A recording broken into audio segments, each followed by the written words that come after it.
to YouTube. Recording in progress. Hi, everybody. Welcome to the panel on the topic of anti-imperialism in Latin America. This is brought to you by the Chicago Democratic Socialists of America's Internationalism program, which is housed under the political education umbrella. The first thing I want to say this evening is a shout out and a happy birthday to Raymond Diaz. He is one of our co-organizers here in the Internationalism panel. Thank you very much for all the work you do, Raymond, and happy birthday from everyone.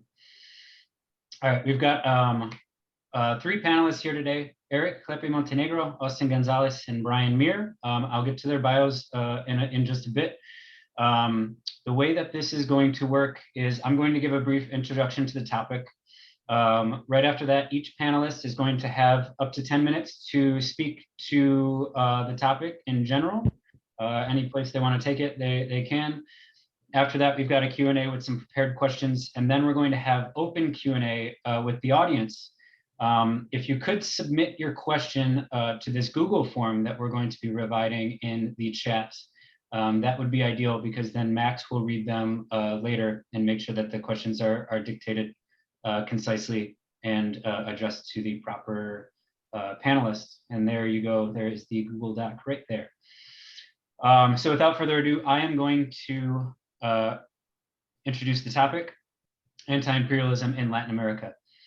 From the time of the Monroe Doctrine's unveiling in 1823, Latin America, and hold on, somebody's not muted. Brian, I'm going to mute you. Sorry. Okay, sorry. From the time of the Monroe Doctrine's unveiling in 1823, Latin America has been considered by many US politicians to be, quote, America's backyard, where labor rights are freely suppressed, precious natural resources extracted for corporate profit, and neoliberal economic experiments have met with devastating consequences. Unsurprisingly, Latin America has had a rich history of leftist political thought, literature, and revolution, ranging from Jose Carlos Mariátegui's own brand of Latin American socialism to Che Guevara's radicalizing path through the continent, to the present-day movement seen in Chile, Colombia, Peru, and all over the place. Today, we have three special guests representing three countries in Latin America: Brazil, Colombia, and Puerto Rico. Each of these three places is noteworthy in the present moment, as ever, for the political strifes currently ongoing. Brazil's former President Lula recently had the bogus charges laid against him annulled. The corruption inherent in Lava Jato campaign in 2018 has been exposed. This has cleared the path for another run for the presidency against the fascist and Trump-like current president, Jair Bolsonaro. Additionally, with the recent news that the Amazon rainforest has become a net carbon emitter than a carbon sink it's been since the dawn of its existence, Brazil's future has existential implications for the planet as a whole. Colombia's storied history has seen itself operate as ally to US imperial interests in the region for the past 75 years or more. Its famous drug wars were largely funded by US government and allowed for the experimentation of weapons and pesticides on an unwitting public. The Colombian public has long been victim to the violent struggle between leftist guerrillas and right-wing government-funded paramilitaries who carry out innumerable massacres, often under the direction of the federal government. This culminated in the 2000s when right-wing President Álvaro Uribe became embroiled in the false positives scandal, falso positivos, in which paramilitaries were exposed as having killed innocent civilians and dressed them up as guerrillas to pass them off as enemy kills and collect rewards from the government. Since the famous 2016 peace accords with Las FARC, Colombians have been waiting for the so-called peace that was promised, but it's never come.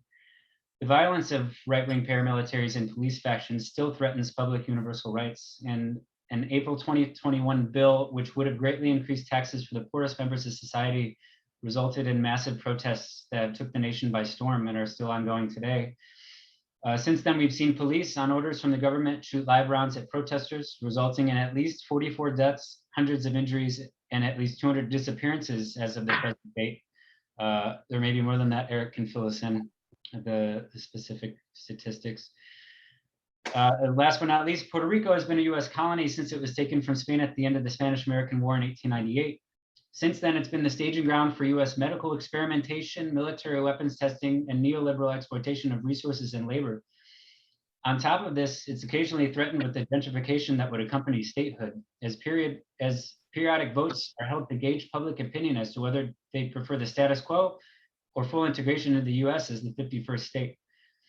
Despite mainland liberal perception that statehood would be good for the people of Puerto Rico, there's considerable debate on the topic.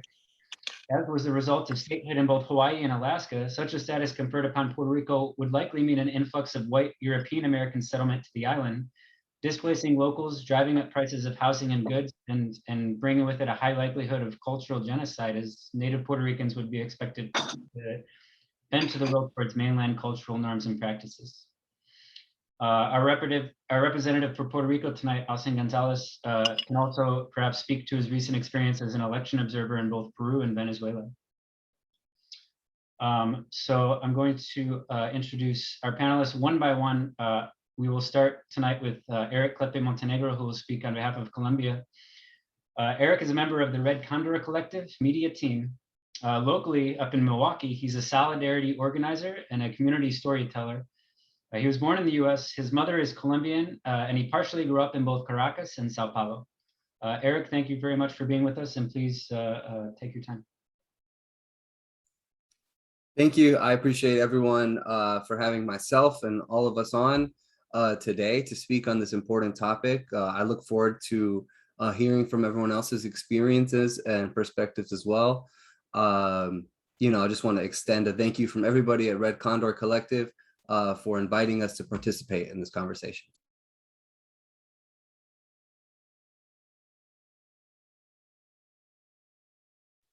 Did you want me to go jump into my piece, or were you gonna... Go ahead and take your 10 minutes. You could talk about Red Condor, you could talk about what's going on in Colombia now, and then we'll get to more specific questions after each panelist has spoken. For sure. Sorry about that. Yeah, go ahead. No, again, my name is Eric, and I'm on the Red Condor Collective media team. And a big part of my personal role is using communication to make sure that people understand what is going on in Colombia. Being able to connect the dots between the work that all of our organizations are doing, and to be clear about what Red Condor Collective is, the nature of our organization. We are a leftist diaspora solidarity initiative that is primarily concerned with providing material aid directly to the grassroots, to the front lines in Colombia, right? To these organizations that need it most. We're also concerned with educating people across the diaspora. We particularly organize a lot of like the English-speaking community all over. And we want to make sure that we're putting out this leftist perspective of what's going on. So people have like a deeper analysis of the situation, especially in the United States, and in the English-speaking world. The stories that are funneled through the media about what's going on are very twisted, right? About the realities of what's happening in Colombia and why, right? So as an organization, we make sure to center the fact that the problems in Colombia are greatly influenced by the role of Western intervention, right? We're talking about the United States, Canada, and Israel primarily, right? Specifically, the United States has, much like all over South America, has swung its weight around, right? Whether economically or militarily, to influence the situation in Colombia greatly, in a way that has led to lots of unnecessary violence and death, right? A lot of Colombians have paid with their lives, right, for these US policies, which pursue profits for the oligarchy over not only human dignity, but even human life, right? So what does all this mean? It means that the United States funds right-wing paramilitary death squads, right? They provide weapons and political support for the official government agencies like the police and ESMAD, which is the riot police. They provide the support which enables them to use this brutal violence against the people, right?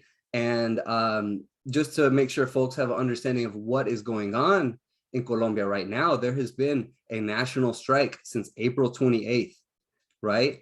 That means we're almost four months deep, right? And this has been a strike all over the country, reflected in all social sectors. It's not just necessarily a worker strike per se, like reflected in one industrial sector. It is included in the industrial sectors and the social sectors of Colombian society. So what does that mean?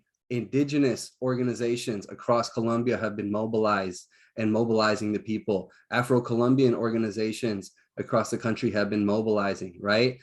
Students, of course, all the trade unions, right? So this has been a full-scale mobilization of people's movements in Colombia since April 28th to struggle every day, originally against a proposed tax reform, la reforma tributaria, and a retirement reform. But more generally speaking, this strike has been essentially the people reacting to the last straw of decades and decades and generations of violent repression, right? You spoke before about the falsos positivos scandal, right? And there are 6,402 dead during the falsos positivos scandal, right? And then more recently, during the scope of the paro nacional, there has been over 100 confirmed dead, right? I believe the number that you mentioned of over 40 confirmed, those are deaths that were confirmed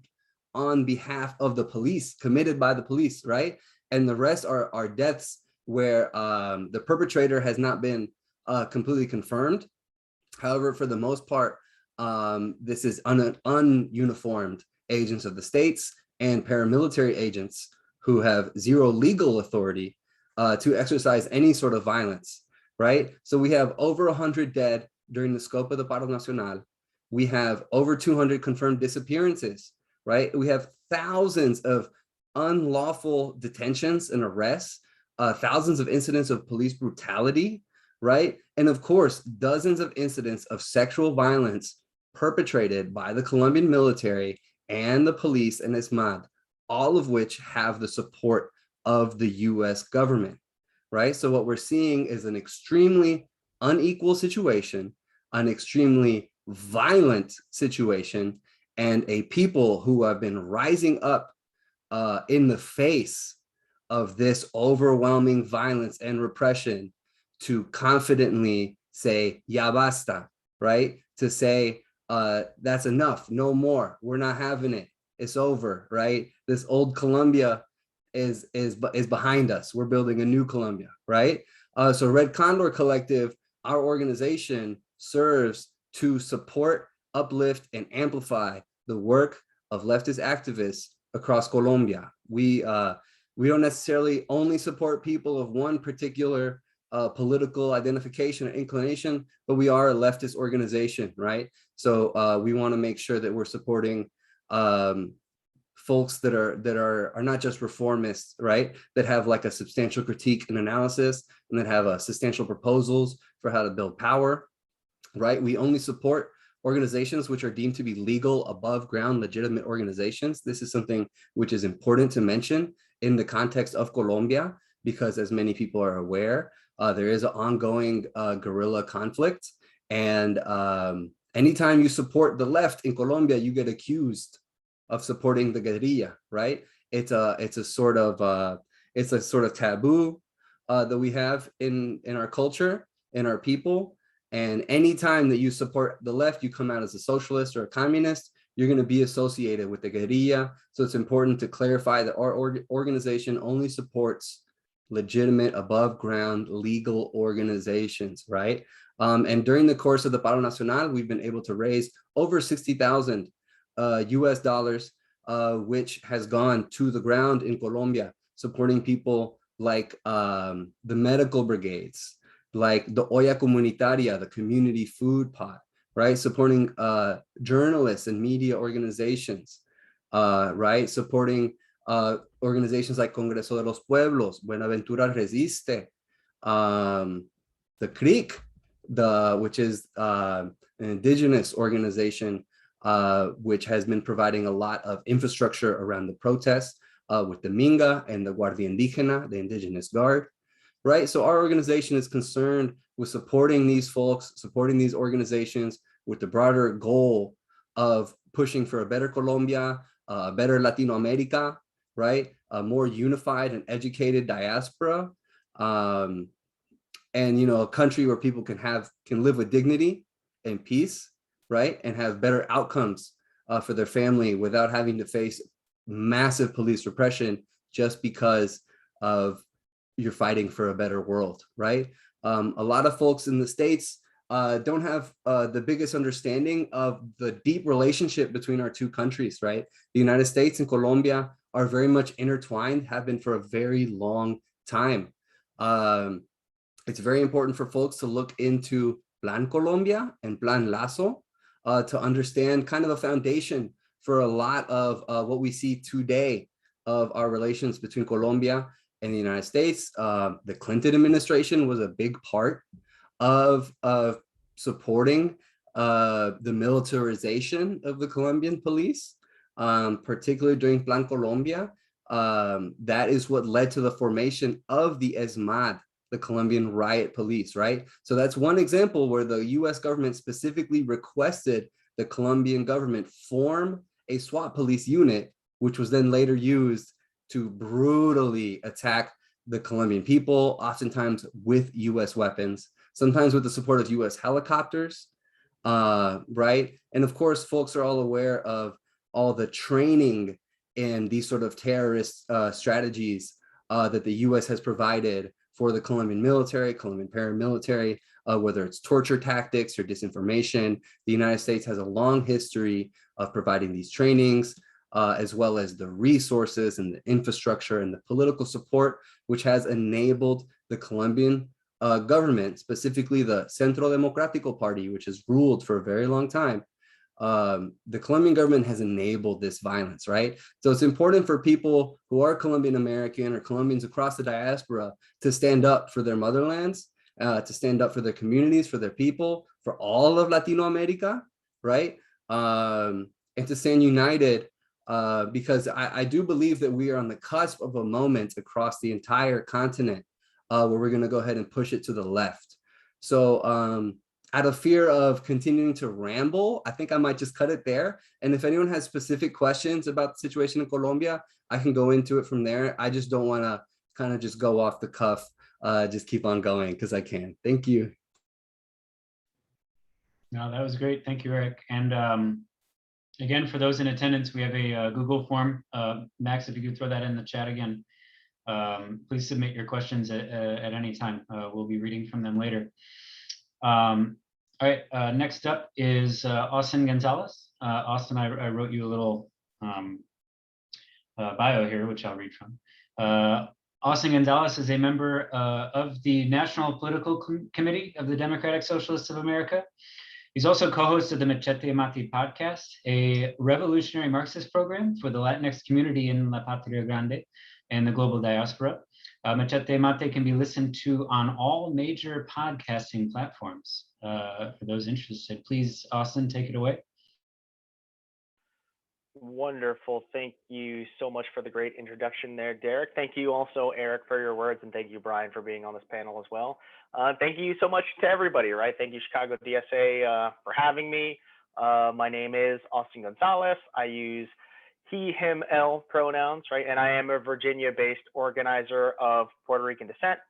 As Derek just mentioned, I am a member of the National Political Committee of DSA, which for anybody who is unfamiliar with this, this is the highest governing body of DSA. Through the National Political Committee, I work on various different committees. I'd say the #1 committee that I had.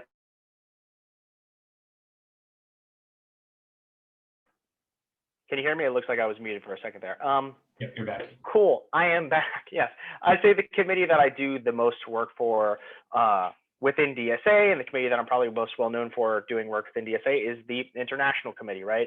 And that is the committee that I'm here to talk a little bit about here as well. These subjects in particular, right, are so very important. And I could go on for an exceedingly long time talking about why internationalism is so important in Latin America, right? Why, as Eric was mentioning, a lot of the things that we do here in the United States, a lot of the things that leftists do in the United States matters to countries like Colombia, right?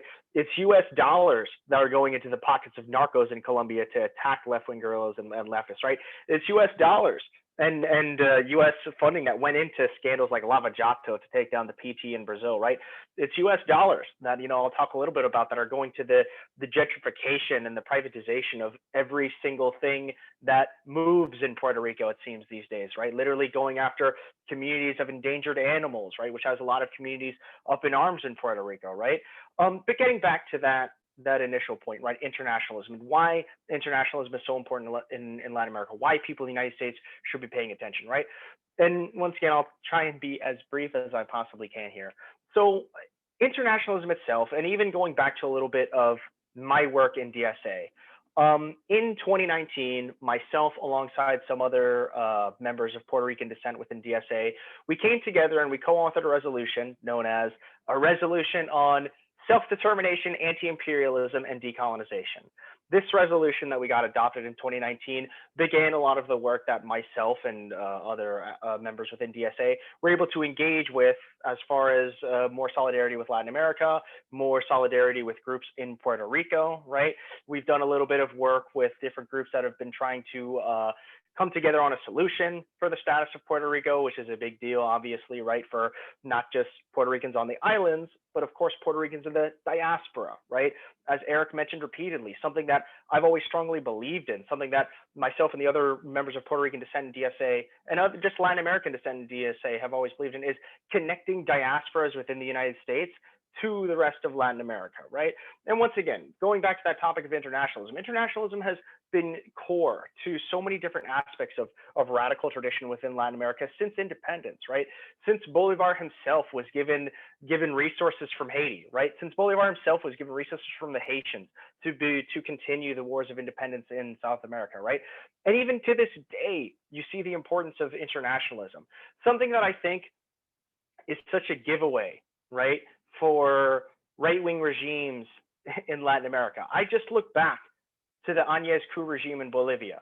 What was the first thing they did day one when they took power? They shredded all the international agreements. They left ALBA, right? They left UNASUR, right? They joined PROSUR, right? Why? Because the right wing in Latin America recognizes the power of international solidarity, right? They recognize for them at least, the dangers of a Latin America coming together. They recognize, once again, as Eric was mentioning, this grassroots pressure happening across the continent, right? That you see in Colombia, that you see in Chile. As Derek, as you mentioned at the top, I was very honored to be chair of DSA's electoral observer delegation to the election in Peru. And it was amazing to me to see Peru, a country which had been a right-wing bastion for so long, a country that I guess it's now dead or soon to be dead, the Lima Group, right? The Lima Group was capitalized in Peru, right? Literally the right-wing alliance capitalized in Peru.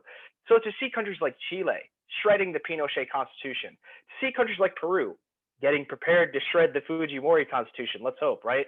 And I dream of a Colombia that can coalesce around a left-wing figure, whether that be Petro or whoever next year, right? I dream of a Brazil, right, that comes together and supports Lula and the PT next year, right? And this is not too far from our grasp, right? We could really be living in a world where the so-called pink tide, right, which I'll be honest, I never really kind of like that phrase, turns into a red wave, right? A red wave. And I think we're already beginning to see that. And there's reasons for that, right? I'd say one of the biggest reasons that is because of how deeply rooted a lot of these radical left-wing social movements are in Latin America. I go back to the example of Bolivia, right? I feel like the right wing, when they look at countries like Bolivia or Venezuela, right, they think, oh, okay, we got rid of Evo, so haha, now we're back in control. They've missed the point entirely, right? The movement was never Evo, it was the people, right? It was the people. And the people aren't going to suddenly forget all the gains that they made under Mas, right? So to me, it was almost an inevitability for the people to take power back in a place like Bolivia, right? And once again, I use the example of Venezuela. The right wing is extremely naive if they think, oh yeah, once Maduro is gotten rid of, that'll, change everything. The people won't forget, right? These are mass movements that are backed in the union movement, that are backed in indigenous groups, right? They're all in coalition together supporting these governments, which is once again why what is happening in Latin America is so special right now. But I will once again try not to get too wrapped up in that. I think once again, when I go back to the importance of international solidarity, and especially in regards to Puerto Rico, right? There's a specific moment from, I want to say it was I believe it was no, it was not an ALBA summit. It was the first summit of CELAC, right? Either the first or second summit of CELAC, the Community of Latin American and Caribbean States, right? The International Institution of the Americas that doesn't include the United States or Canada. And I'll never forget seeing Nicaragua, Daniel Ortega, right? Cede his time for Rubén Berrios, the president of the Puerto Rican Independence Party, right? And I'll never forget Daniel Ortega saying something to the effect of, this body, CELAC, will not be complete until Puerto Rico has its own representative. So I am, in the interest of that, ceding my time to Rubén Berrios to speak, right? And I think that, to me, as somebody in the Puerto Rican diaspora, that meant a lot to me, right? It meant a lot to know, oh, like when I think of things, famous quotes that Fidel has made, and I will try not to go too long here. Famous quotes that Fidel has made.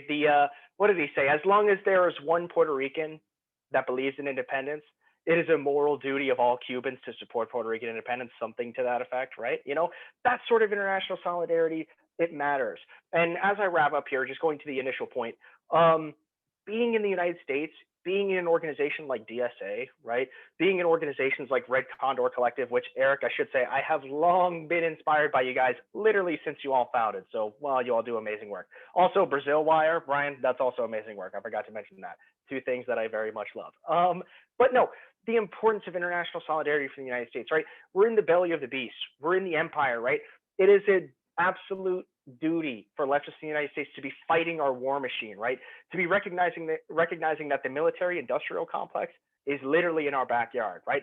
I'm in Virginia. It's quite literally in my backyard, right? I think the Pentagon is like maybe an hour north of me, right? So like we've got to recognize that, right? We've got to recognize that those the reason Afghanistan is so devastated right now, right? It's because of our war machine, right? It isn't just limited to Latin America. It's a global thing that we need to recognize. And as socialists, right? As socialists, we all recognize that the working class does not end at the US border, right? That the working class is international, right? And if we're going to support the international working class, that means fighting our war machine and doing whatever we can to stop the military-industrial complex. But I'll wrap my words up there. I know Brian would like to speak as well. And once again, I know we're going to do some questions. So thank you. Well, thank you very much, Austin. All right. Last but not least, Brian Mier. Brian is a correspondent for both teleSUR English and Brazil Wire, where he reports on issues in Brazil and Latin America as a whole. He is the editor of the book Year of Lead, Washington, Wall Street, and the New Imperialism in Brazil. Brian grew up in Chicago, but he's lived in Brazil for the past 25 years. Brian, thank you very much for being here. Please take it away. Thank you. Well, time is short. I'm going to try and compress a lot of information in here and end with some advice on how everyone who's watching this can help us in Brazil and show some solidarity. Okay.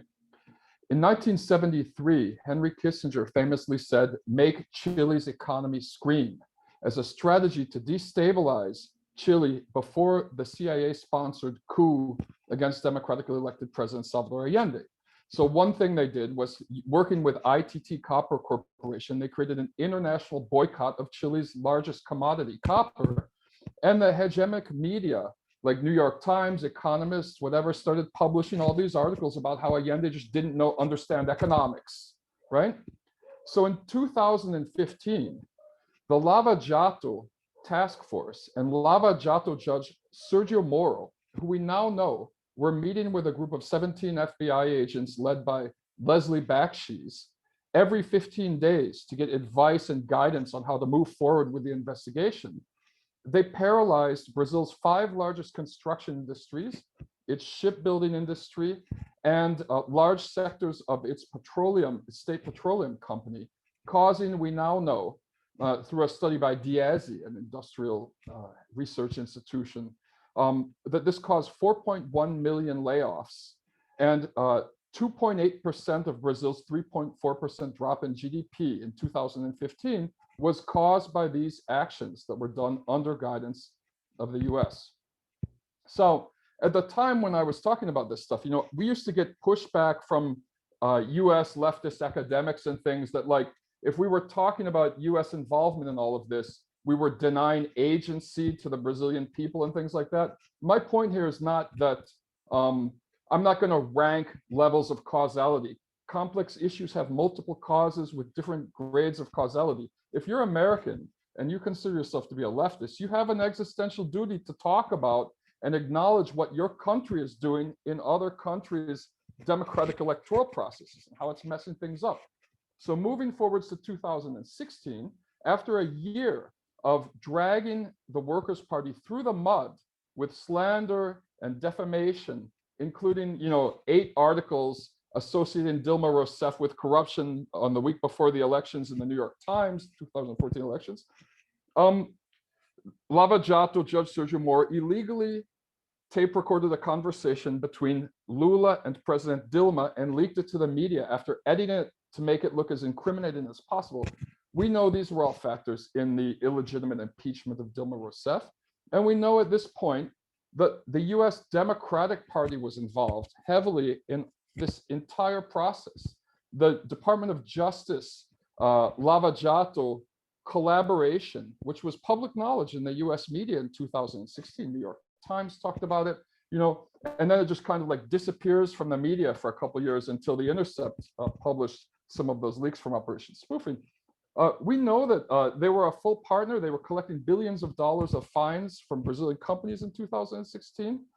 And it looks as if, and also Joe Biden met with Michel Temer 3 days after Dilma was finally deposed to assure him that the US gave him and his government full support. We know now that in a paradoxical situation, the Brazilian PSDB party, which was a kind of darling party of Bill Clinton in the 90s, Fernando Henrique Cardoso, this kind of like left talking, identity politics talking, neoliberal Tony Blair types, they were counting on Hillary Clinton getting elected president. And the DNC was counting on the PSDB taking over the government after they helped take down the Workers' Party. What happened is Clinton didn't come in. This power vacuum blew up. After they illegally arrested Lula in 2018, Steve Bannon and these international far-right operatives began working with the Bolsonaro family and using these kinds of Cambridge Analytical type strategies so that the month before the election, with heavy support normalizing Bolsonaro in the hegemonic media, The Guardian wrote 30 articles basically implying that Bolsonaro wasn't so bad. They gave him headline space to compare himself to Winston Churchill at one point and deny that he was a fascist and things like that. Working with social media and relying heavily on this tool, WhatsApp and things, with constant support from Steve Bannon, who's very connected to Bolsonaro's children, the Bolsonaro coalition convinced a large section of the Brazilian electorate that if Fernando Haddad, a mild-mannered kind of like center-left bureaucrat and PhD in political science, were elected, the government was going to create a panel to decide children's gender at age 5. They'd convinced a large part of the electorate that Haddad had distributed baby bottles in the Sao Paulo public preschools when he was mayor that had little penises on them, and things like that. It was almost like QAnon style disinformation, right? And so at the same time that PSDB kind of lost control of their relationship with the US government and imploded as a party in Brazil, the Democrats lost control of a process that, and I don't mean like progressive Democrats, I mean like the centrist DNC. lost control of a process they were trying to manipulate in Brazil.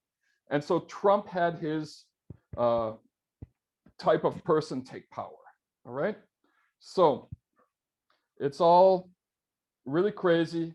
We've got now 570,000 dead because Bolsonaro copied, to a T, everything Trump did and said about COVID. There's still massive amounts of almost kind of like social media brainwashing going on. However, Bolsonaro's core group of fanatical supporters has shrunk. It was never as big as Trump's, shrunk down to about 21% of the electorate. 53% believe Bolsonaro is doing a horrible job, and the rest are just like, they just don't care that much. They're not that political, right? So this is the current state of affairs in Brazil. When Biden took power, there's this network for democracy in Brazil made up of hundreds of academics and activists in the US that's kind of spearheaded by James Green from Brown University. And they created a policy paper on Brazil and handed it to Biden's aides with like 21 points, the Amazon, LGBT rights, labor rights and things like that. And it appears it was just completely ignored. It had a bunch of suggestions on how to deal with Bolsonaro. And so in the last month, we have a situation where on the one hand, Biden sent the CIA director down to meet with Bolsonaro and his top generals, the generals who helped scare the Supreme Court into arresting Lula in 2018 to take him out of the election. And they had a reason to be scared, because Supreme Court ministers have died in plane crashes before important votes, most recently in like 2016. So, and then like 2 weeks later, Jake Sullivan, National Security Advisor, came down and invited Bolsonaro to join NATO as a global partner. So we're not seeing any kind of pushback from Biden right now against the Bolsonaro government. At the same time this was happening, last week, Steve Bannon introduced Eduardo Bolsonaro to the My Pillow guy on stage, Mike Lindell, at that Sioux City event, and announced that the Brazilian elections next year are the second most important elections in the Western Hemisphere, and that Lula is the most dangerous figure, leftist politician in the world. And so what we know right now is that as much as the Biden administration wants maybe to normalize relations with Bolsonaro so that they can guarantee that he keeps gutting labor laws and facilitating access to all of Brazil's vast natural resources to American multinationals who finance them up there, like Chevron and the mining companies, whatever.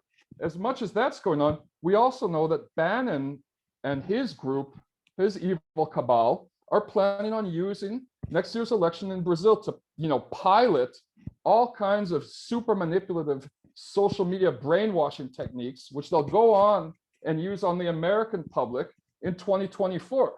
For this reason, I think it's a really good moment for people who are in the DSA, leftists in the United States, to call their congressmen and women and people and remind them that this is actually going on, that you don't support the Biden administration continuing normal relations with the Bolsonaro government, and that if nothing is done, then there's a good chance that Bannon and his people will develop new techniques that will come back and blow back to the United States against the Democratic Party in the 2024 elections. For this reason, I think it's a really good moment to show some solidarity with Brazil.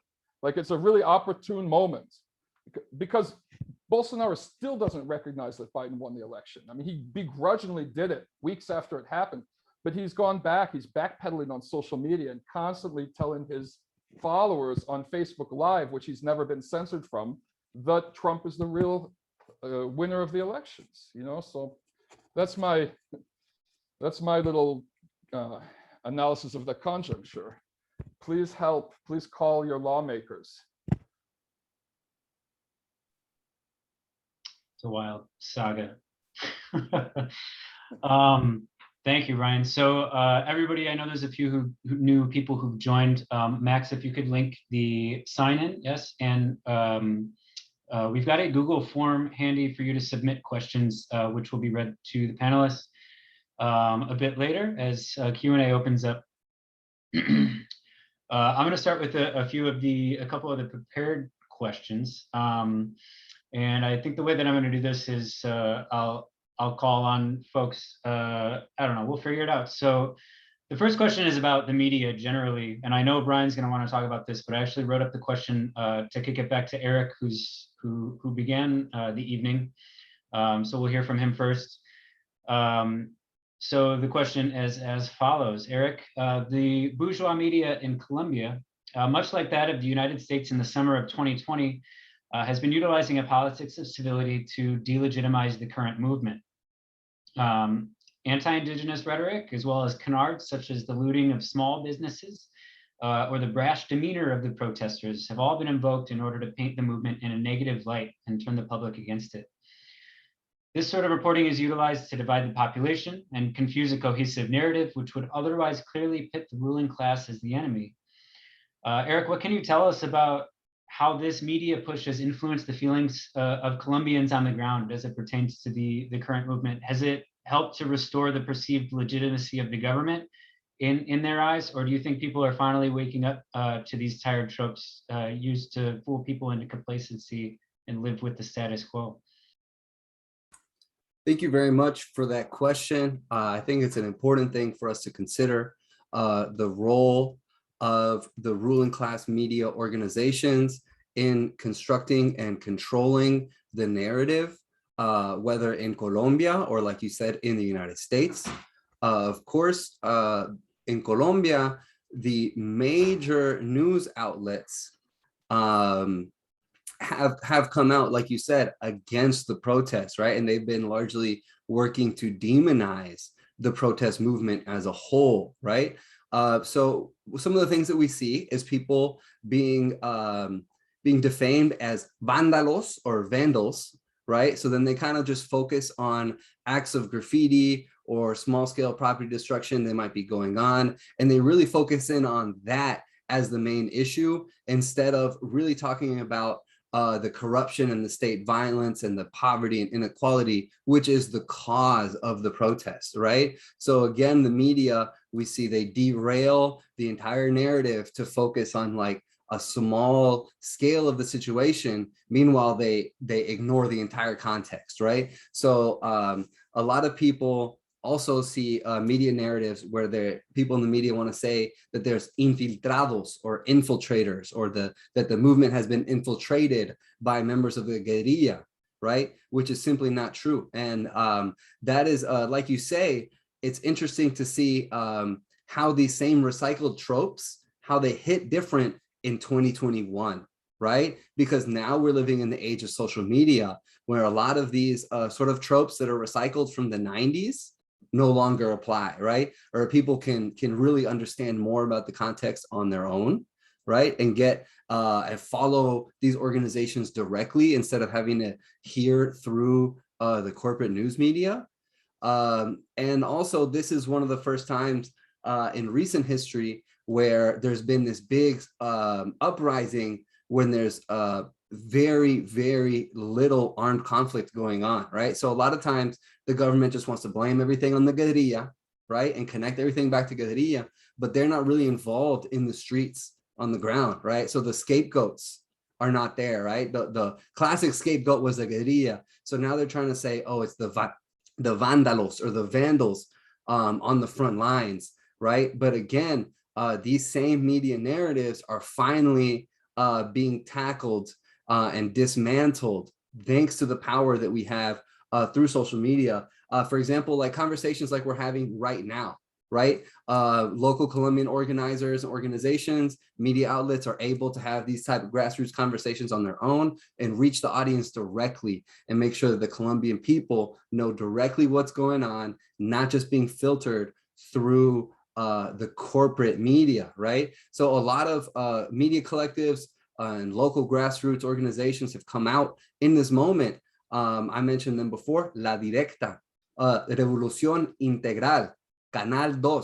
Those are some of the big ones, especially Canal 2 out of Cali, which have been really informing the people about the situation.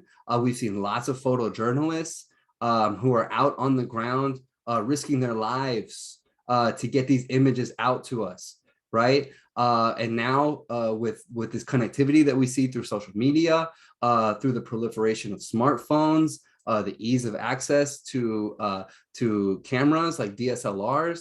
I think now the images speak way louder than these false bourgeois corporate narratives, right? I think people are really able to see with their own eyes in a way that they couldn't before, that the corporate media is lying to them. They can hear from people directly, right? This is like, I think it's important to contextualize this in the struggle. Like, this is a fairly new phenomenon of people from the movement, from organizations, being able to reach out to people directly. And of course, you know, it's happened for a few decades, but now with the platform of social media, it's way more direct, way more in contact and raw than ever before. I mean, you can even watch live streams of the protests on the ground. You can see the protests, right, from that perspective. So I think that Colombians are no longer accepting these tired, false narratives, right? They're able to dismantle and counteract against these narratives and show people what's really going on. But I do think it's important, like you were highlighting, I think it's important for people to understand that these narratives do exist and that the media likes to paint the people in the social movements, and they like to demonize the people, and then they like to glorify the right wing, right? And in Colombia, what we have is the phenomenon of the so-called gente de bien, or good people, right? And the gente de bien are the people who are well off financially and are not interested in participating in the protest. And in fact, they are inconvenienced by the protest. So what do? They paint over murals in the streets. They dox protesters and try to defame protesters. But in the most egregious cases, these same good people, gente de bien, they come out into the streets with guns and shoot directly at the protesters, right? And you can compare these sort of media narratives, right, where people who are in the street will be defamed as vandals, but then people who take it upon themselves to become paramilitaries and literally shoot at unarmed people, those are considered good people, right? So I think it's pretty clear what the media narrative looks like, but I think more so ever than before, we have a sort of collective power in the communication sphere to counteract these media narratives. And it's important to remind folks, this is a historic moment in Colombia. This has never happened before. Biggest protest movement of all time in Colombia. So people have never mobilized to this extent before. And that includes within the media, within communications. And I'm very, I don't know, proud is not the word, but I have so much respect and love for all the people doing this communications work, putting their bodies on the line, people getting shot at, right? People, I'm in communication with a photographer in Cali, Colombia, who literally had his camera robbed by the police, right? So people are really putting themselves on the line to counteract these media narratives. And like you're saying, I think this is something, a different kind of moment where these same old tropes don't work anymore. Yeah, there's a lot of parallels with what's going on in the United States, especially last summer, in terms of these things being filmed and people seeing what's actually happening. The media paint the protesters as violent, but then you see them, like, you know, dancing in the streets, or the police saying they're violent, and then they turn around and you can see the video of the police, you know, throwing bricks through a window or lighting something on fire, or whispering in somebody's ear, and then that person runs off and throws a brick through a window, you know, obviously at their order. I think in the United States, you could very easily compare this situation to the way that corporate media reports on the Proud Boys and their collaboration with the police, the way that they coordinate tactically and strategically with the police, the way that the police use the Proud Boys to commit acts of violence, which they could not as easily, or, you know, they couldn't get away with as much. I think there's a kind of a parallel in this paramilitary violence. It is much more egregious, and bold in Colombia than in the United States, but paramilitarism is something that also exists in the United States. And I think you could compare the media narratives specifically. You know, I'm in Milwaukee, so I'm close to Kenosha, and we have the situation where Kyle Rittenhouse, 17-year-old, came across from Illinois into Wisconsin, ended up, I want to say, murdering 2 people and harming 3 or 4. I could be mistaken, but an underage person came to Wisconsin and literally deputized himself as the savior of Kenosha and shot at unarmed people as a part of this, right? And you can see how the American media treated him, right, compared to the protesters. And it's a similar phenomenon with the way that people report on the gente de bien compared to the so-called vándalos of the front line. Exactly. All right, I'm gonna let Brian respond to this one as well, and then Austin, if you'd like to, and then Austin, you'll get the next formal question as well. But Brian, if you have any insight, and I imagine you do, into the sort of bourgeois versus independent media ongoing in Brazil, and how people are ingesting these sort of news sources. I think you're still muted. My mic on. Can you hear me now? Okay. So, well, what we haven't, Brazil is like, there is a huge amount of money and oil and gold and commodities at play that are highly coveted by some of the wealthiest multinationals in the world. And what we're dealing in Brazil, media-wise, is a full spectrum war in which the far right is not only trying to dominate, the far right has managed to convince most people, like the mainstream media, which was always very conservative and supported the military dictatorship and got rich in the dictatorship and whatnot, is now fully discredited by the right and the left. So the far right has convinced all of their followers that these right-wing media groups are left-wing. Bolsonaro, for example, calls The Economist the e-communist, to give you an example. But also, as part of the project, the left media is infiltrated. And it reminds me of what Jacob Gorinder, who was a member of the Revolutionary Communist Party in the 1960s, was arrested and tortured during the dictatorship and whatnot. What he said about the '64 coup in Brazil is that, it was a bloodless coup. Why was it a bloodless coup? Because the Stalinists were arguing with the Marxist-Leninists, who were arguing with the Trotskyists, who were arguing with the anarchists, and nobody could get any resistance off the ground. And so it's easy to get leftists to start arguing with each other. Just look at this BS on the social media about tankies and trots now. I mean, and then you see who's involved in that.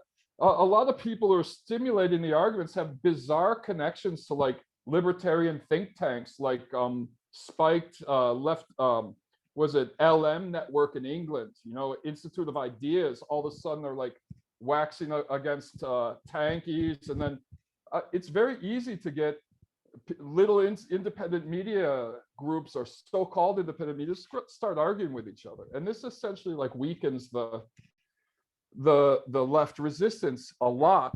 And I think a lot of conservatives sit there laughing at us a lot of times. And like we've had to deal with so many attacks that like Lula's a neoliberal. I mean, this myth was perpetrated in 38 consecutive articles in Jacobin USA during the coup period. The PT were neoliberals when they raised the minimum wage. Minimum wage suppression is a key tenet of neoliberalism.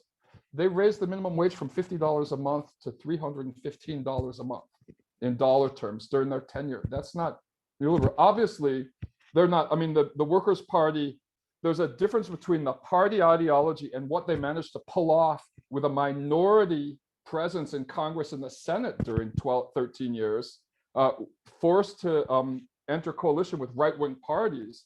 But they don't, they don't call themselves radical socialists or anything. They're basically social democrats. But we've had to deal with constant attacks all the time about, what they're neoliberals, they're capitalists, blah blah blah. And it's like it's not very productive. It's only really helping. And the thing is, there's so many similarities in the rhetoric between what's happened with the DNC and Trump. Because when you say like, if you don't vote, we know Biden's not great, but you got to vote for Biden because otherwise Trump will take over.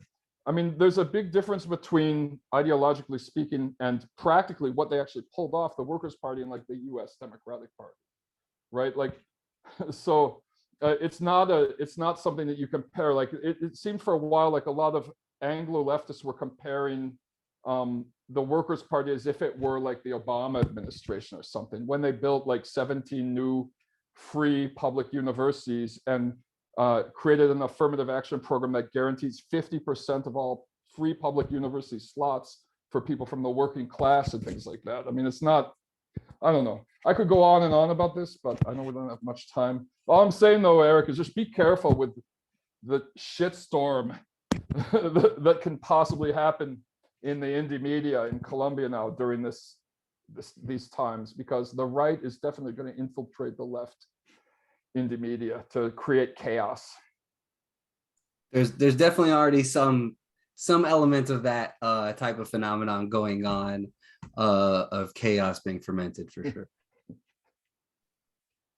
Thanks, Brian. So I'll pass it over to Austin, and then Austin, if you want to spend some time with this question, please do. And then I wanted to invite you to share a bit about your experiences in Peru, and I think you were in Venezuela as well, right? If you'd like to share with anything you experienced there. And then we'll probably do one or two audience questions, and then I have one more prepared question for you all before we go. We've got 30 minutes left.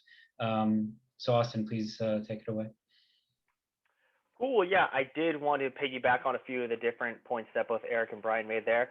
And I was, in fact, going to relate it to my experiences in Peru anyway. So I'll definitely talk a little bit about that and what that was like, because the prevalence of right-wing media was everywhere in Peru, right? And seeing the way the narrative was so skewed against Castillo and the Peru Libre Party, I saw it everywhere. You want to know what was the very first billboard that I saw when I landed in Peru? The very first billboard I saw when I landed in Peru, in big bold letters, said, "Solo 5 días para votar no al comunismo." 5 days to vote no to communism. That was the first big billboard that I saw when I landed in Lima. So that gives you a little bit of a taste of the kind of campaign that Keiko and the right wing were running. And the right wing media in Peru, they ate it up. They ate it up like candy, right? Everywhere in Lima, the campaigning was so negative, right? It was so negative. And I should be clear, I only spent my time in Lima, right? Obviously, there's a little bit of a different story in the rural communities. Anybody I talked to, right, if they had a negative, if they were not voting for Castillo, the reason was simple. Oh, he's a terrorist, Taruco, right? The most frothing at the mouth right-wing rhetoric you could imagine. But on the opposite end, I should be clear as well. Anybody I talked to in Lima that would say the opposite, right, and say they were not supporting Keiko, it was, corrupto, we don't need any more of this Fujimori, governance, right? So once again, very negative campaigning in Lima, very negative campaigning in Lima. And part of that is, once again, the prevalence of right-wing media in Peru in particular, right? It's amazing to me. I think the best example of this is what happened after the election in Peru, right? After the election in Peru, to the international community, right, a lot of people saw this statement that the OAS put out. Oh my goodness, this statement is recognizing the results. That's shocking, right? A lot of people I think I saw in the international community, like I know the Washington Post put out a piece saying, oh yeah, Keiko's acting like Trump, whatever, she lost. In the international community, it was just kind of like, oh, okay, she's complaining, but whatever. As soon as I left Peru, I got almost nonstop messages from unions and social movements that I met down there saying, no, dude, this is serious, right? Like the international community might be acting like, oh, the ship has sailed. No, they're actually going to try and sabotage him.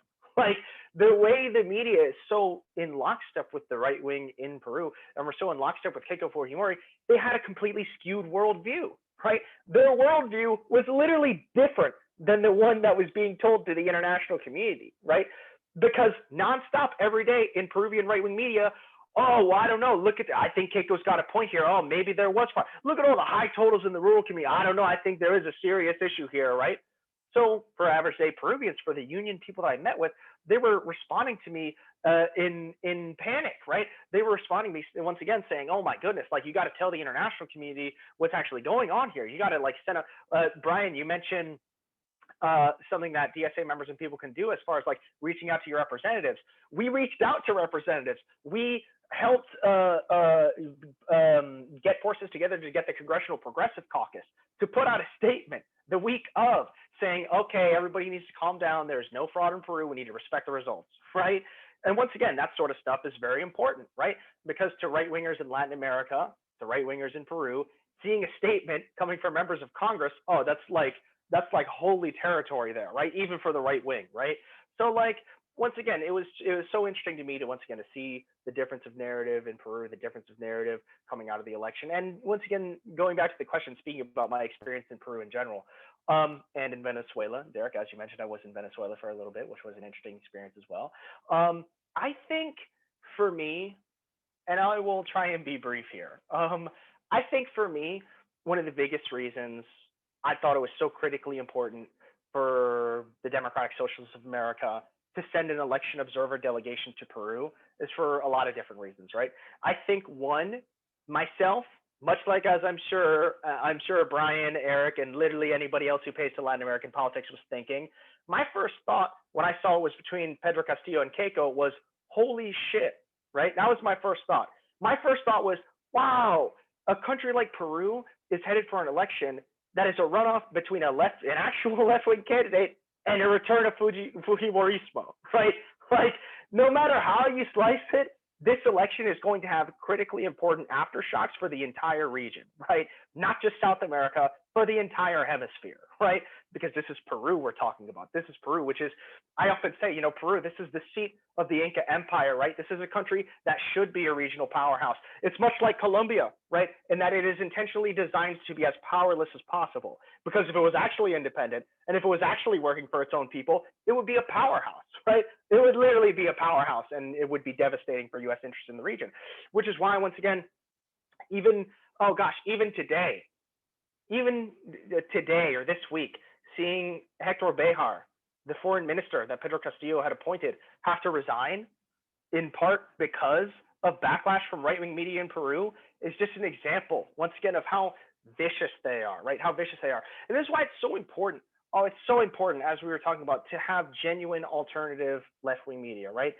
Outlets like teleSUR are so important, right? Things like the Brazil Wire are so important. Red Condor, everything you guys do is so damn important, right? The only reason I started a lame little podcast talking about Latin American politics in English is because I was tired of talking to my white friends who didn't know what the fuck was going on in Latin America, right? Being able to translate this stuff into English, I think, is so important, right?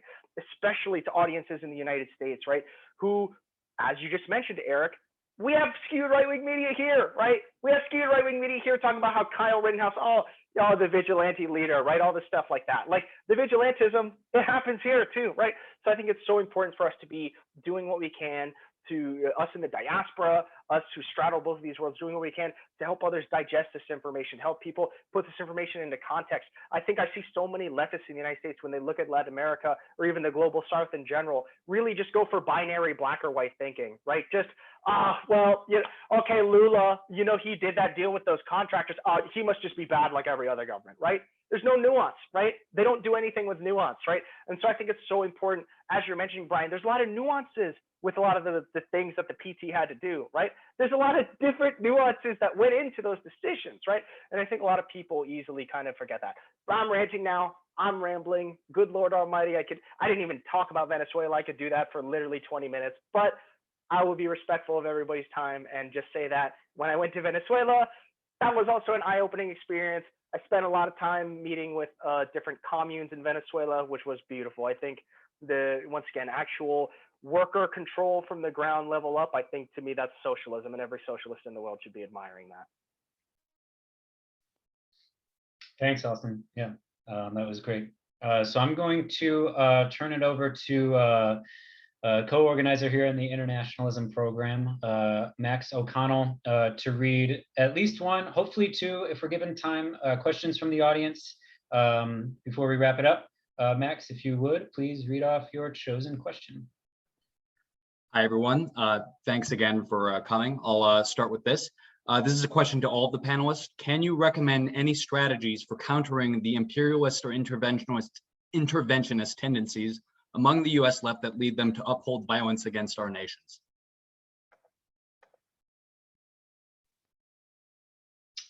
We can kick it to, was it specified, Max? If not, no, that was to all panelists. Okay, Austin, why don't you keep riffing and then we'll move on. Sure, yeah. I think for me, in my experience, what's been most successful, getting to the heart of the question, right, there is, in my opinion, there absolutely is a little bit of a bent within the US left as far as having a little bit of a, as you say, a little bit of more of an interventionist, I suppose, sort of mentality, right? There is that strain, that there is that tendency.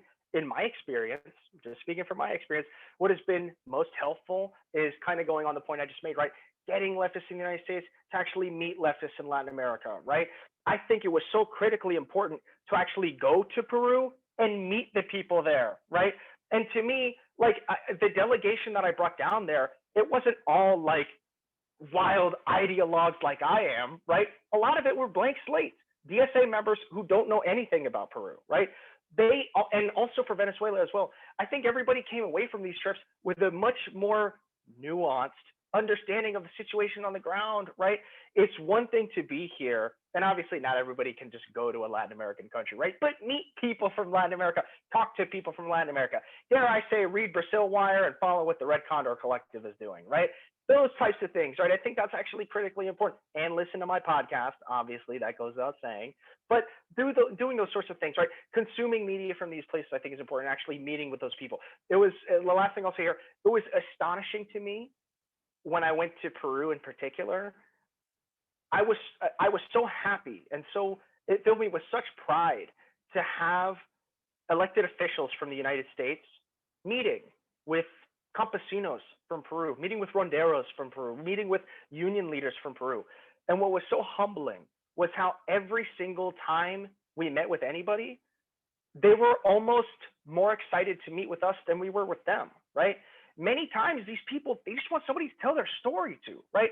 Especially people in the United States where they know how important that is to reaching that sort of an audience, right? Going to these people and listening to their stories and bringing them back home. Once again, I could talk for hours about the things I heard from the ronderos, right? People don't even want me to get into that, right? We'll be here all night.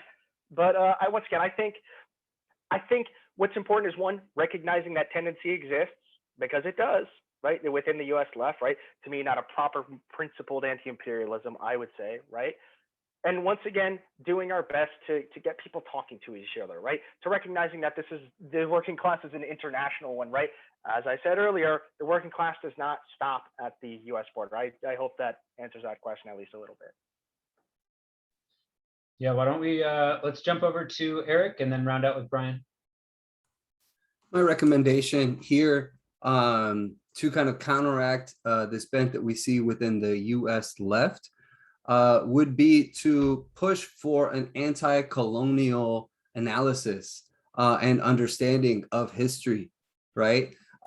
Because if you don't understand the colonialism, which is inherently white supremacist, which led to the foundation of this country, which it stands upon today, if you don't understand colonialism, then you're gonna fall for a lot of bullshit that the left is putting out as so-called progressive, right? You're gonna end up supporting imperialism without realizing it, right? You're gonna support people who are an imperialist just because they might support something that's more of a social democrat kind of policy. And in the end, you're gonna throw folks in the global South under the bus in the process to support these so-called progressives, right, who like to call themselves socialists a lot of times. So I think it's important to have an anti-colonial perspective, to understand that we are living in a country committing an ongoing genocide, right? If you understand settler colonialism and the roots, you can connect the dots between what has happened and what's happening in the United States and the same situation in countries like Colombia, in places like Puerto Rico, right? In Brazil, in Venezuela, Cuba, Haiti, right? You can connect all those dots because, and that kind of ties into what we're talking about earlier about the dominant media narrative, right? The dominant media narrative either completely omits Latin America or says they deserve all the bullshit that happens to them, right? That's the kind of the American story about Latin America, is it's a mess, and it is. But it's not a mess because of our people's fault. It's because of intervention, because of colonialism, because of capitalism, right? So I think it's extremely important for people on the US left to really educate themselves about the history of this country, the ongoing relations with the global South, especially Latin America. And if I'm gonna plug a couple resources specifically, I would say read or watch the documentary Harvest of Empire, which specifically talks about the way that the US fucked up all of Latin America and then the waves of migration that were a direct result of all these interventions. I would also recommend people watch the documentary Plan Colombia, Cashing In on Drug War Failure, which explains a lot about the foundations for the US-Colombia relationship that we find ourselves in today, right? But in order to have an anti-colonial perspective, that also means listening to and studying the works of indigenous people, right? Whether that's in the United States, in Brazil, Colombia, Puerto Rico, right? Indigenous people worldwide are still fighting for their land and for their freedom and for their lives, right? So I think that is an important piece of the struggle that often gets left out in the US left. And we like to think about our favorite policies that we want to push through, for example, Medicare for all, which of course is extremely important, right? But we can't say we're going to fight for our little social democracy policies and throw the global South under the bus and justify the continuation of generations of US genocide, right? So just to circle back, I would encourage people to take on an anti-colonial study, which will lead you towards anti-imperialism, right? But at the very least, you can't understand the narrative about US relations with the world if you don't understand the narrative of the US itself as a settler colonial project, right? So I would say start there. All right, and Brian, take us away. Okay, I basically agree with everything you guys have just said. I kind of like straddle both these worlds. I just spent more time in the United States, 3.5 months, than I've spent there since the 20th century, right? And one thing that I identify as a problem with the United States left, and a lot of people who want to be leftists but don't really understand what that entails and things like that, is this kind of individualism that just permeates American society, and this competitiveness and individualism that's just burned into our brains that I'm always fighting against as someone who grew up in the US too,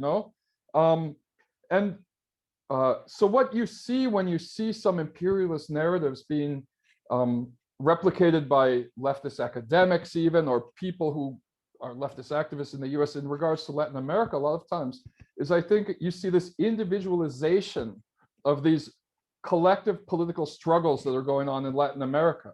For example, the big argument against Lula for years was like, oh, look, he's corrupt, he did this, he did that.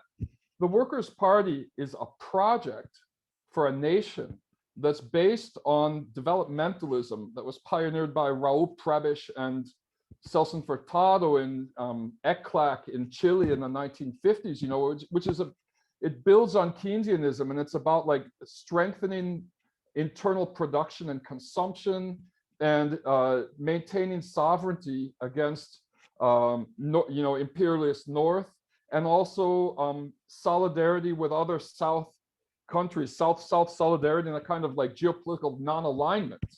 I mean, it's a project. I mean, it was founded by Paulo Freire, Lula, the CUT Labor Union Federation, the landless peasants or landless rural workers movements, squatters movements, ex-communist guerrillas from the dictatorship era.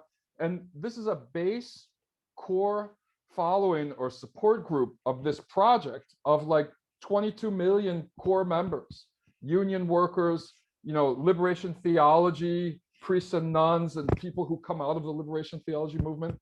And you could say the same thing about Ortega, Raul Castro when he was still there, whoever you want to look at, Evo Morales, people like that. When people want to discredit these countries and these movements in the name of Northern imperialism, it's always like, well, okay, so Evo Morales didn't, Daniel Ortega didn't legalize abortion, so the Sandinista project's irrelevant, or something like that.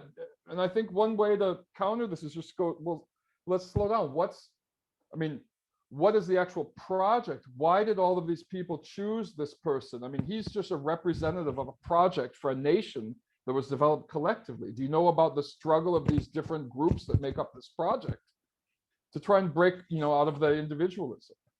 And I think that applies to the US as well. I'm sure a lot of people, when Bernie Sanders dies, are going to be going, oh, well, that's all over.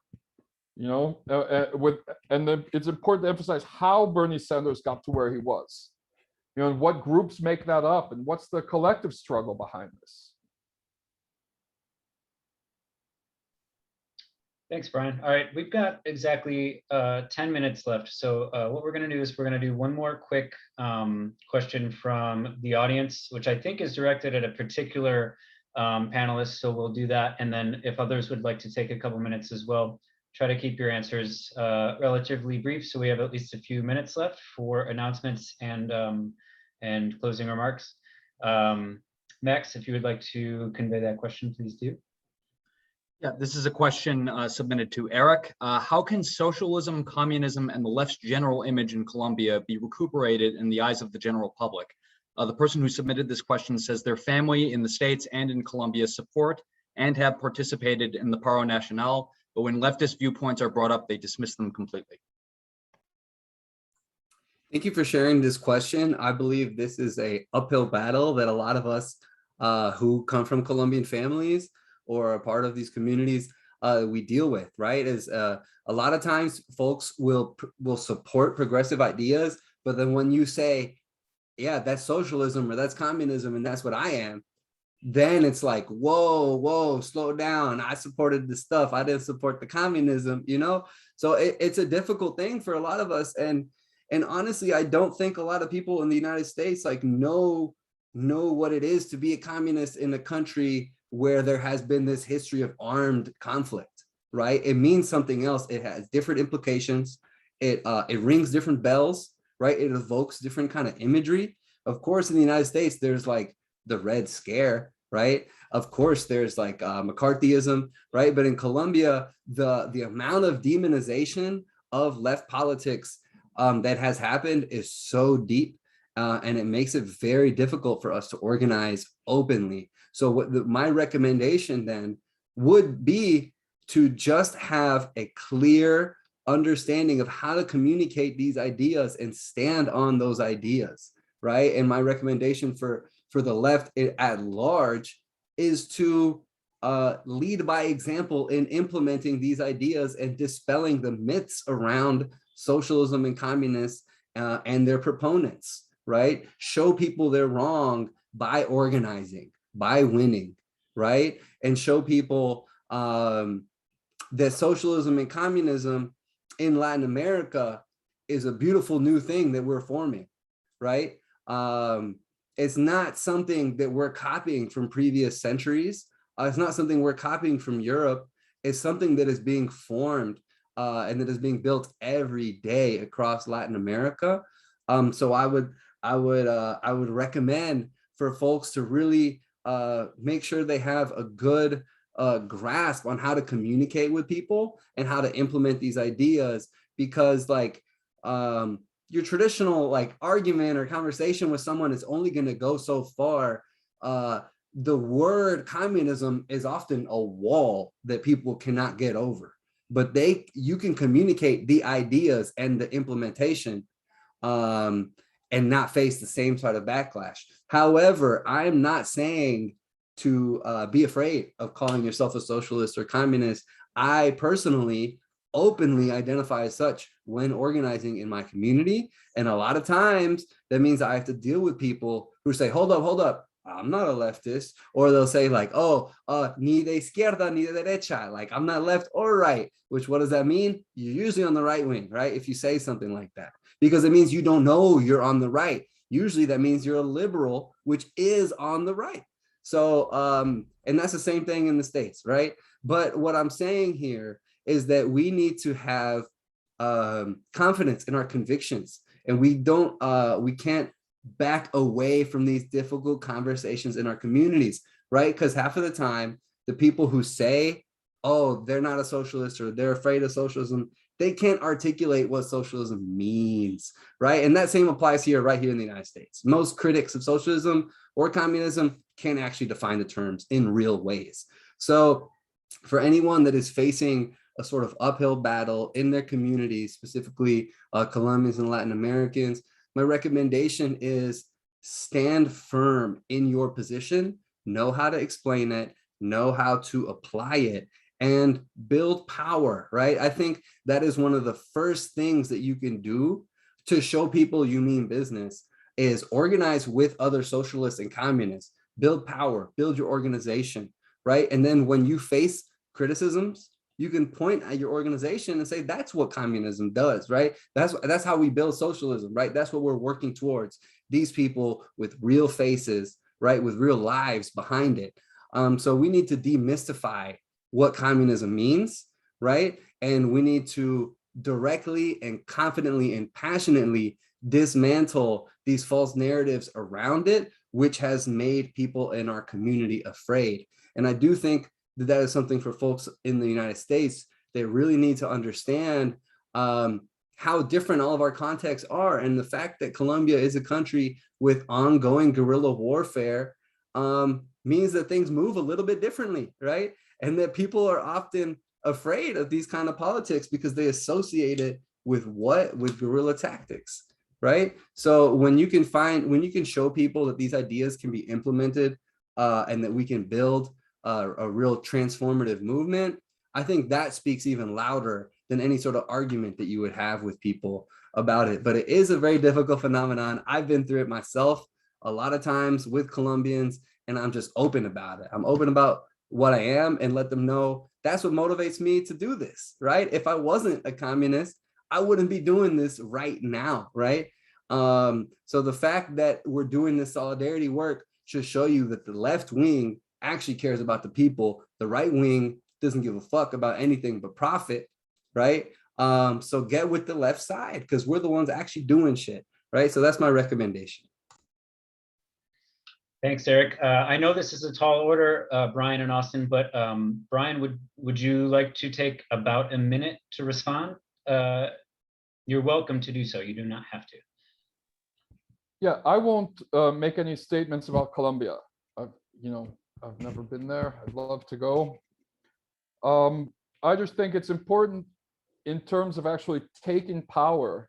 It's important to be pragmatic as possible, as Saul Alinsky always used to say. So if I were in a situation where, I consider myself to be a socialist or communist, whatever. But if I'm in a situation where I'm doing political organizing work with people who are fighting, for example, for housing, squatters. In Brazil, there's a lot of squatters movements, which I've worked with. And if someone says, well, I just can't, I've got this problem with this idea that you're a communist and it's communism, I would be like, look, I'm a communist. That doesn't mean you have to be one. If we're both working towards the same goal, we can still work together. Just if you work with me doesn't necessarily mean you are one.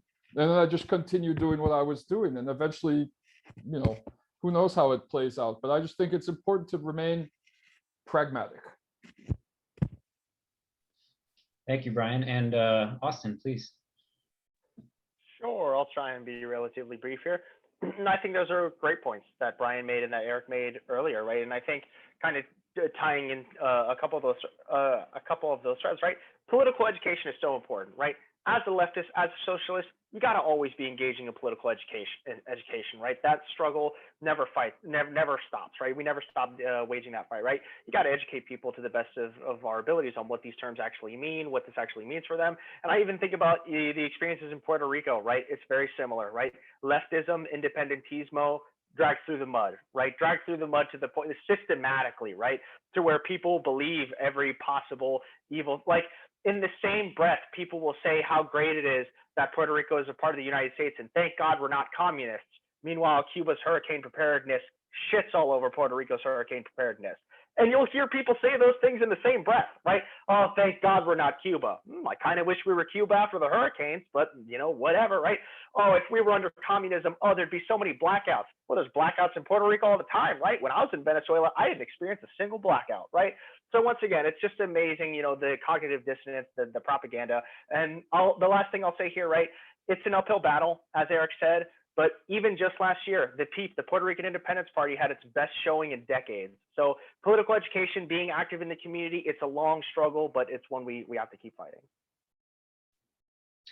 Thanks, Lawson. Okay, so just before we get to the closing remarks, final question, I want to say some thanks. Thanks to the Red Condor Collective for putting us in touch with Eric. Austin, I believe you were brought to us via the Midwest Socialist podcast and its host, Matt T. And Brian and I met in a bar, and Chuck Mertz of the This Is Hell podcast linked us up. So thanks to Chuck, who also very kindly plugged this event on his show. I would be remiss if I didn't send my thanks to him. And then, of course, all the other organizers here in the Internationalism Committee and CDSA. We are having one more of these panels in this series of panels. It is 2 weeks from today, Wednesday, September 1st, the same time. We have 3 guests, Adrian Bonifacio, the National Chairperson of ANAC Bayan USA, Alexander Aviña, he's a professor of history and the author of the book Specters of Revolution. And as of today, he's the newest contributor to the Foreign Exchanges media organization. And lastly, Vijay Prashad, the director of the Tricontinental Institute and the author of a whole lot of books. The topic is contemporary red baiting, and we will be discussing how Cold War rhetoric is alive and well in today's world. So last question is just a quick plug. Where can people find you? Where can people find your work? Who should we follow? Who should we sign up to hear from? Brian, why don't you take us away first? Well, Brazil Wire, www.brazilwire.com. teleSUR English, you can watch it on YouTube sometimes. It's not transmitted in the US. I really like this new media company connected to the Cochabamba Coca Farmers Union called Kuashan News, KN. And they're doing good reporting on all of Latin America. And it's a former co-worker of mine, Camila Escalante from teleSUR English, and Ali Vargas. I cannot recommend them enough. Thank you, yeah. Austin, why don't you go? Sure, I'll be super brief here. As I mentioned at the top, I am a member of the Democratic Socialists of America. So any DSA members listening, I strongly encourage you to get involved with your local chapter, right? But also get involved with the International Committee, right? If you're passionate about international issues, you're passionate about anti-imperialism, I encourage you to get involved with the International Committee to help us do the work, to help us do more election observing abroad. As Brian mentioned, Brazil is going to be very important. There's no reason the international left shouldn't be consolidating to support Lula next year, right?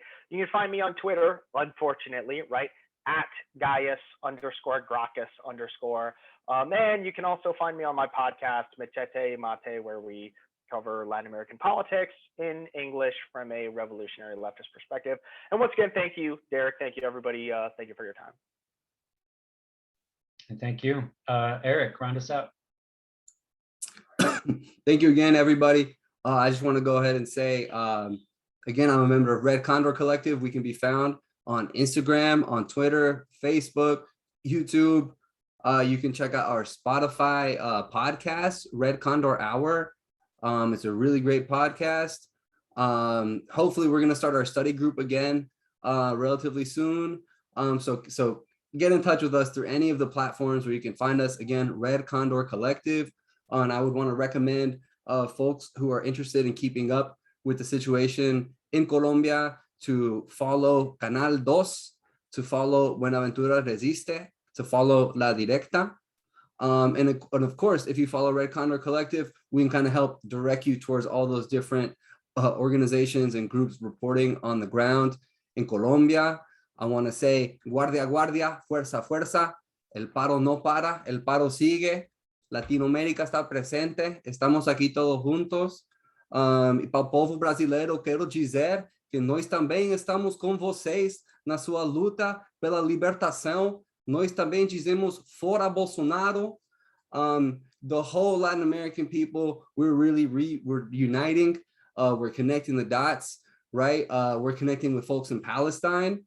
So I want to say to anyone listening, please keep paying attention to the situation in Colombia, all over the global South, and to make sure we tie the dots, right? And thank you everyone at DSA for helping us connect the dots, help bringing all of us together here today. This was a wonderful conversation. I appreciate everyone that was involved. Austin and Brian. I look forward to more conversations with you two. Thank you everyone for all your hard work. El paro no para, el paro sigue. All right, thank you so much. Thank you all.